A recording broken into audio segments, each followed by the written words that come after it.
Hey all, Hipper here. So today I'm going to talk about quite an annoying part of Starfield, and it is the excessive loading screens. Because we're all excited to play the game, and it is quite a good game. It's not perfect in any way, but if you're going to be playing Starfield, you better get used to looking at this little animation here.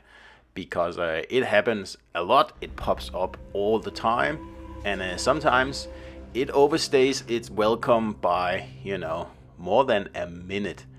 And honestly, in 2023, I think that is embarrassing and a little bit pathetic, actually, because this is from Bethesda, one of the biggest studios in the world. So let's just have a look here when starting a new game. So I kicked it off now, and as you can tell, it takes a long time. Of course, if you're using quick resume, this is much faster, but in this case here, I opened the game fresh and loaded my save. And as you can tell, it is taking ages. Look, one of the big selling points of the modern consoles is that they all have solid state drives, SSDs, which, improve the data transfer by a factor of, I don't know, a lot. And I cannot even remember the last time I played a modern game, in the last 2-3 years, where load times was even something that I thought about, something that even came to my mind and made me notice them.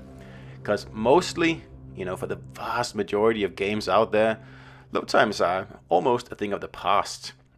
If anything, it loads in like 3-4 seconds, and sometimes the developers are so good that they stream the assets in, they don't have to load at all. But Starfield, it really shows its long development cycle here, because a lot of elements in the game are from 2010, honestly. Now, if it was just a long load to get into the game, that would be fair enough, but it's not. Pretty much anything you do in the game, even just walking around, like room to room, you have to load sometimes. You open the door, you have to load. And space travel is also extremely dull, actually, because all you're looking at when traveling between planets is a load screen. And if you're not looking at that, then you're looking at like pre-baked animations here. It does have your spaceship in it, but it's exactly the same thing that happens every time. And I don't even know if these are load screens or just screens that you cannot skip, but in any case, they get super annoying after, 15-20 hours of playing. And space travel, yep, also, unskippable cutscenes galore. So my issue with these load screens isn't so much that there are load screens, but there's just so many of them, and they take so long. Like, they really interrupt the flow of gameplay in a way that we haven't seen for like 10 years. For example, if you die, well, good luck to you, because you're gonna have to sit through almost a minute of loading while you are revived and can have another go at whatever killed you. I mean, this is probably one of the most annoying things in the game, especially if you die a lot. But yeah, not really much we can do about that, is there? But it does again highlight this problem in Starfield, and it's not just about load screens. There's many mechanics and core game concepts that are just outdated. They're just old, like they belong back in the Skyrim era, and that's too bad. I mean, it's Bethesda, one of the biggest, most successful developers in the world, and Starfield, from a technical perspective, I think is quite disappointing.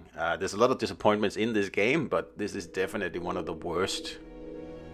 Now, like I already mentioned, to me this smells of a game that has been in development for far too long. So the core mechanics, put in at the very beginning of the development cycle, are simply outdated by the time the game launches. So that's the problem with having, a decade-long development. It sounds cool, and oh yeah, we're gonna put all this effort into the game and stuff. But what really happens here is that you end up with a product that has, old school technology built into the core, and therefore impossible to rectify. So yeah, too bad. Hope you enjoyed the video, and see you out there.